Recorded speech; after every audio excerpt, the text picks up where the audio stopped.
विकसित समाज की अविकसित सोच। पूजन के लिए कन्या तो चाहिए लेकिन घर में बेटी नहीं। नमस्कार, आप देख रहे हैं देश रोजाना। मैं हूं स्मिता सिंह और आप सभी को नवरात्र की बहुत बहुत शुभकामनाएं।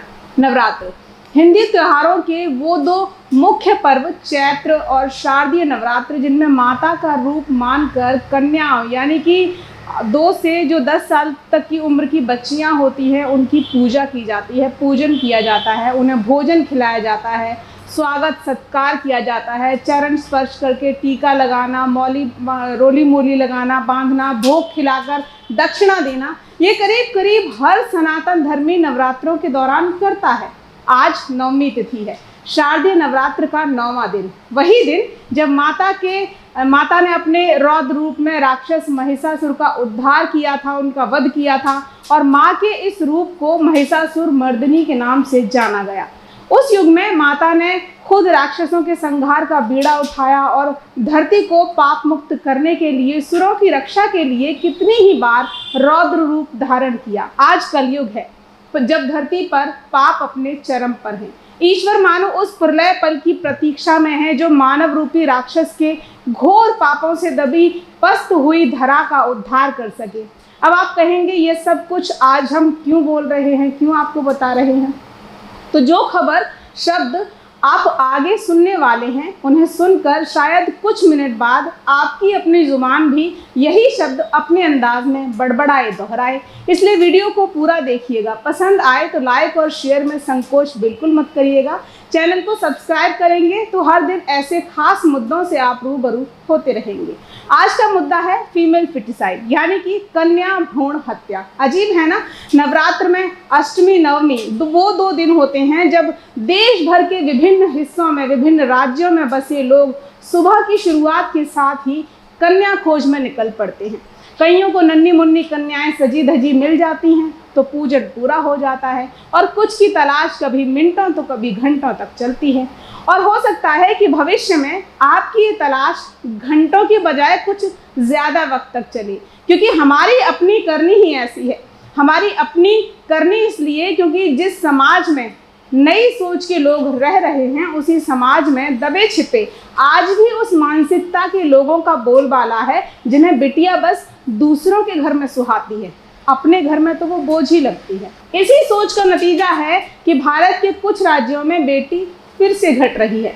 आपको ये बात निराधार और हवाई न लगे, इसलिए कुछ तथ्य भी लिखे हैं मैंने इसमें जो आपको बता रही हूँ। शायद मुद्दे की गंभीरता इससे बढ़ जाए और वजन थोड़ा ज़्यादा हो जाए। IIT दिल्ली की प्रोफेसर और एंथ्रोपोलॉजिस्ट हैं यानी कि मानव विज्ञान की जानकार हैं रविंद्र कौर, जिनकी रिसर्च कहती है कि आने वाले कुछ सालों में देश की 30 से 40% कन्या भ्रूण हत्याएं अपने देश के सबसे ज़्यादा आबादी वाले राज्य उत्तर प्रदेश में होंगी। उनकी एक रिपोर्ट ये बताती है कि साल 2012 में यूपी में 10% पुरुषों की शादी नहीं हो सकी थी, लेकिन 2050 तक ऐसे अविवाहितों की गिनती जो है वो बढ़कर 17% को पार कर जाएगी। प्रतिशत में संख्या आपको शायद थोड़ी कम लग सकती है, इसलिए बता दें कि एक अन्य रिपोर्ट जो कुछ वक्त पहले की है वो भी ये बताती है, ये आशंका जाहिर करती है कि साल 2030 तक यूपी में 20 लाख बच्चियों को दुनिया में आने से पहले ही मार दिया गया, उनकी भ्रूण हत्या कर दी गई।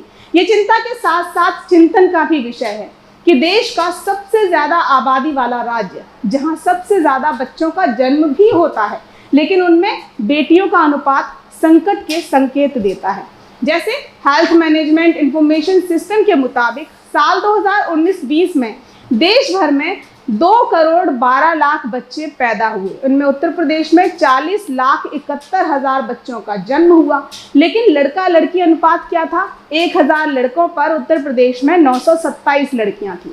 बेटा बेटी के बीच बढ़ रहे इस अंतर का कारण वही मानसिक कुंठाएं हैं जो सदियों से एक से दूसरे और दूसरे से तीसरे तक पसरती जा रही हैं। बेटी बोझ है और बेटा बुढ़ापे का सहारा, बेटा अपना धन है और बेटी पराया धन, अपने घर का तो कूड़ा है। बेटा वंशज है और बेटी दायित्व, और इसी दायित्व से जी चुराने के लिए समाज का एक कुंठित वर्ग आज भी गर्भ में सहमी बैठी बेटी को संसार देखने से पहले ही मौन कर रहा है।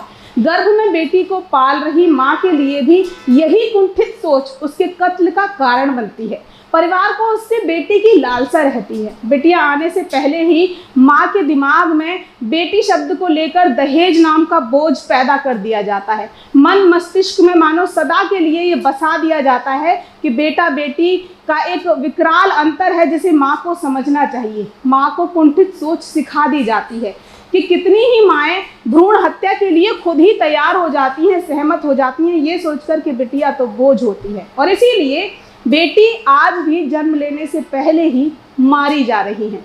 अभी तक देश में हरियाणा और पंजाब जैसे राज्यों में बेटी के अस्तित्व को लेकर चिंताजनक आंकड़े सामने आते रहे हैं, लेकिन अब देश में सबसे ज़्यादा आबादी वाला राज्य इसी राह पर निकलता हुआ नजर आ रहा है। लड़का लड़की के अनुपात में बढ़ता अंतर कितनी और समस्याओं को जन्म देगा, इससे आमजन जानकर भी अनजान बना हुआ है। जबकि कई अध्ययन, कई रिसर्च इस चिंता की तरफ इशारा कर चुके हैं कि कन्या भ्रूण हत्याएं अगर नहीं रुकी तो समाज में महिलाओं के खिलाफ होने वाला शारीरिक शोषण, चाइल्ड एब्यूज, मॉडर्न लाइफस्टाइल का एक भद्दा चलन, वाइफ शेयरिंग जैसी तमाम कुरीतियां मजबूत होती रहेंगी, जिसकी चेतावनी यूनाइटेड नेशंस भी दे चुका है। देखा जाए तो तमाम मुश्किलों, कुंठाओं, कुरीतियों का खामियाजा किसी भी रूप में भुगतना एक महिला को ही होता है। माँ की कोख से लेकर विवाह की वेदी से होते हुए चिता तक पहुँचने के सफ़र में न जाने कितनी दफ़ा इसका शरीर ऐसी कुरीतियों, ऐसी कुप्रथाओं से झुलस रहा है। बदलते वक्त के साथ कन्या के खात्मे के अंदाज भले बदले हैं, लेकिन चीखें पहले की तरह जीवंत हैं। और जब तक फीमेल फिटिसाइड यानी कि कन्या भ्रूण हत्या नहीं रुकेगी, ये चीत्कार भी जीवंत रहेगी। कुप्रथा सदियों पुरानी है, तो इस पर बात करना भी शायद बेमानी लग सकता है, लेकिन पुराने दौर में दुधमुही बच्ची को दूध में डुबोकर जीवन से मुक्ति देना, अफीम चटाकर मौत देना, गला दबाकर मटके में दफना देना या फिर आग चटाकर मार देना जैसी कितनी ही तरकीबें थीं जिन्हें सोचकर भी शरीर सनसनाहट से भर उठता है। लेकिन ठीक इसके उलट आज के आधुनिक युग में माँ की कोख में ही जांच के बाद बेटी पाए जाने पर उसे गर्भ में ही कन्या भ्रूण को कत्ल कर दिया जाता है, मशीनों से काट दिया जाता है। इसे कुप्रथा ही तो कहेंगे। कमतर नहीं है, जो पहले था वो आज भी हो रहा है। ये मुद्दा, ये स्थिति सिर्फ भारत में नहीं है, ये भारत के अलावा चीन में भी है। लेकिन जब अपने ही देश में बेटी का अस्तित्व खतरे में है तो फिर किसी और देश की बात क्या की जाए।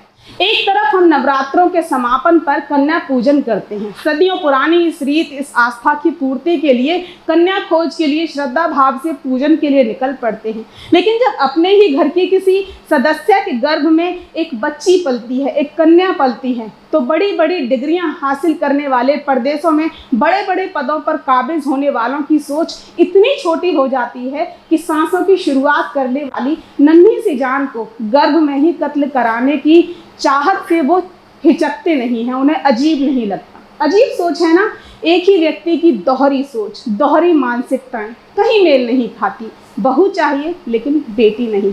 कन्या तो पूजनी है पर पालनी नहीं। लेकिन आज कन्या नहीं पालेंगे तो कल बेटों के लिए उनके पार्टनर की खोज कैसे पूरी करेंगे। शायद आज के मुकाबले आने वाले सालों में ये समस्या और बड़ी होगी। न नवरात्र समापन पर पूजन के लिए कन्या मिलेंगी, न घर के बेटों के लिए वधुएं। जाते जाते एक श्लोक है जिसे फिर से दोहराना चाहूंगी। शायद कन्या, युवती, स्त्री, महिला के प्रति खत्म होती, धूमिल होती सम्मान की दृष्टि फिर से रोशन हो सके। यत्र नारेस्तु पूज्यन्ते रमन्ते तत्र देवता, यत्रे तास्तु न पूज्यन्ते सर्वास्त्र त्राफला प्रिया। अर्थात इसका मतलब होता है जहाँ स्त्रियों की पूजा होती है वहाँ देवता निवास करते हैं, और जहाँ स्त्रियों की पूजा नहीं होती, उनका सम्मान नहीं होता, वहाँ किए गए समस्त अच्छे कर्म भी निष्फल हो जाते हैं, खराब हो जाते हैं। और नारी की पूजा, नारी के सम्मान के लिए ज़रूरी है कि पहले आप एक कन्या को जन्म लेने दें, उसे संसार में आने दें, किसी की गोद में खेलने दें, फिर युवती बनने दें, तभी वो एक नारी बनेगी और सम्मान की पात्र भी होगी। अभी के लिए इतना ही, फिर मिलेंगे आपसे देश रोज़ाना में किसी खास मुद्दे के साथ। देखते रहिए देश रोज़ाना। चैनल सब्सक्राइब नहीं किया है तो सब्सक्राइब करिए, वीडियोज़ को लाइक और शेयर करते रहिए। नवरात्र की बहुत बहुत शुभकामनाएं। नमस्कार।